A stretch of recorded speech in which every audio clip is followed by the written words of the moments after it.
बहुत समय पहले भारत के उत्तर भाग में स्थित एक शांत, सुंदर और प्राकृतिक संपदा से भरपूर क्षेत्र में प्रज्ञापुर नाम का एक बड़ा गांव था।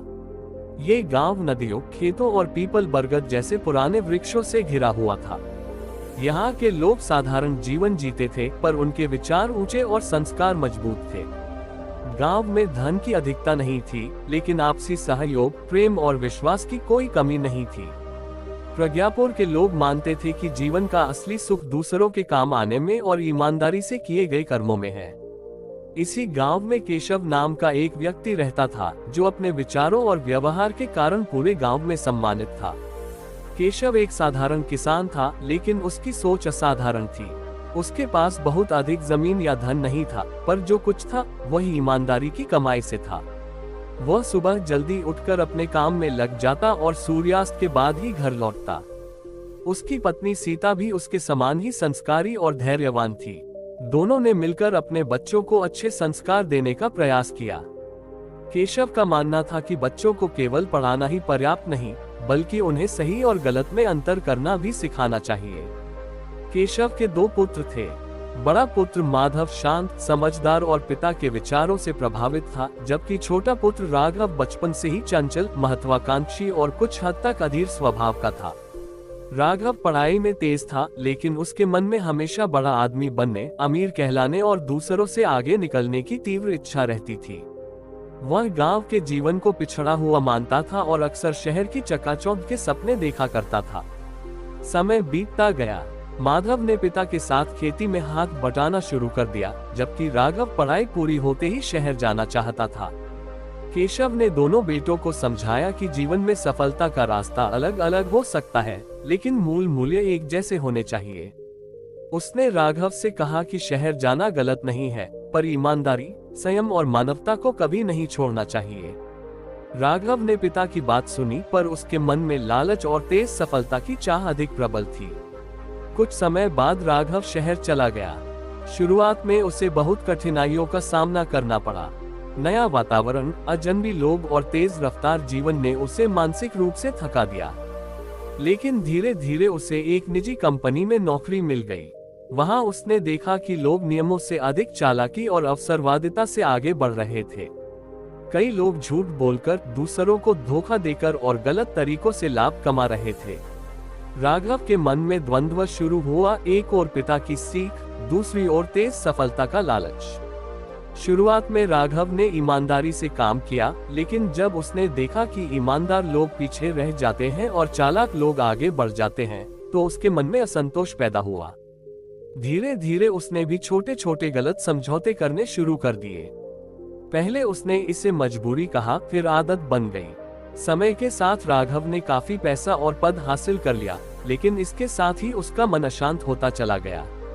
उधर गांव में केशव और माधव अपने साधारण जीवन में संतुष्ट थे। केशव उम्र के साथ कमजोर होने लगा, लेकिन उसका आत्मबल मजबूत था। वह गांव के युवाओं को अक्सर समझाता कि जीवन केवल धन कमाने का नाम नहीं, बल्कि सही समय पर सही निर्णय लेने का नाम है। माधव ने पिता की सेवा को अपना कर्तव्य मान लिया था। वह जानता था कि सच्चा सुख अपनों के साथ और प्रकृति के करीब रहकर मिलता है। शहर में राघव की जिंदगी बाहर से बहुत सफल दिखाई देती थी।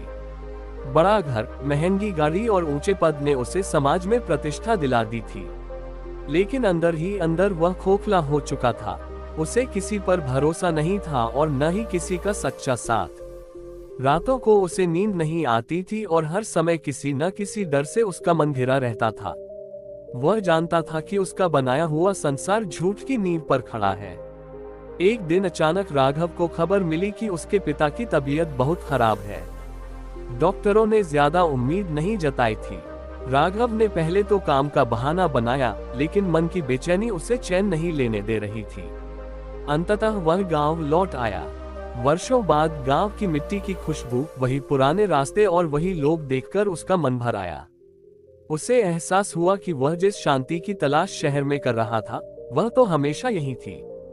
केशव ने राघव को देखकर मुस्कुराने की कोशिश की। उसकी आंखों में वही अपनापन था।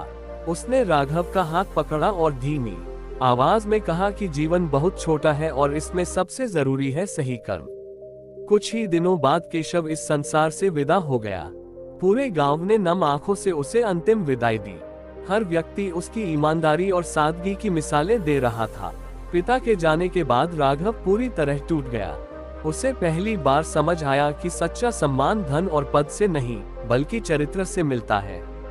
उसने अपने जीवन पर विचार किया और उसे अपने किए कर्मों पर गहरा पश्चाताप हुआ। कुछ दिन गांव में रहकर उसने देखा कि माधव किस तरह संतोष और सेवा के भाव से जीवन जी रहा है। माधव के पास धन कम था, लेकिन मन में अपार शांति थी। राघव ने एक बड़ा निर्णय लिया। उसने शहर की नौकरी छोड़ दी और गांव में ही रहकर नया जीवन शुरू करने का निश्चय किया। शुरुआत में उसे बहुत कठिनाई हुई। उसे खेती का अनुभव नहीं था और लोगों का विश्वास भी उसने खो दिया था। लेकिन उसने धैर्य नहीं छोड़ा। उसने ईमानदारी से मेहनत की, गांव के बच्चों की शिक्षा में सहयोग दिया और धीरे धीरे लोगों का भरोसा फिर से जीत लिया। समय के साथ राघव का जीवन बदलने लगा। अब उसे धन से अधिक संतोष की अनुभूति होने लगी थी। वह समझ गया था कि जीवन में गलत रास्ते से मिली सफलता अंततः दुख ही देती है। उसने अपने पिता की सीख को अपने जीवन का आधार बना लिया। गांव भी उसके प्रयासों से प्रगति करने लगा। लोग फिर से उसे सम्मान की दृष्टि से देखने लगे।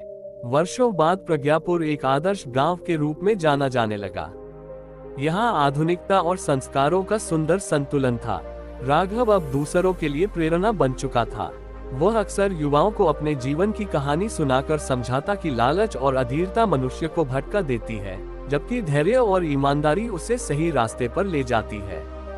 इस प्रकार राघव ने अपने जीवन के अनुभवों से यह सीख लिया कि सच्ची सफलता वही है जो आत्मा को शांति दे और समाज के लिए उपयोगी हो। उसने जाना कि गलत कर्मों से मिली ऊंचाई अस्थायी होती है, लेकिन अच्छे कर्मों से मिला सम्मान स्थायी होता है। जीवन का वास्तविक उद्देश्य केवल स्वयं के लिए जीना नहीं, बल्कि दूसरों के जीवन को बेहतर बनाना है। इस कहानी की नैतिक शिक्षा यह है कि मनुष्य चाहे कितनी भी दूर क्यों न भटक जाए, यदि वह सही समय पर आत्मचिंतन करे और अपने कर्मों को सुधार ले, तो जीवन फिर से सही दिशा में आ सकता है। ईमानदारी, धैर्य और करुणा ही सच्चे सुख और सफलता की कुंजी हैं।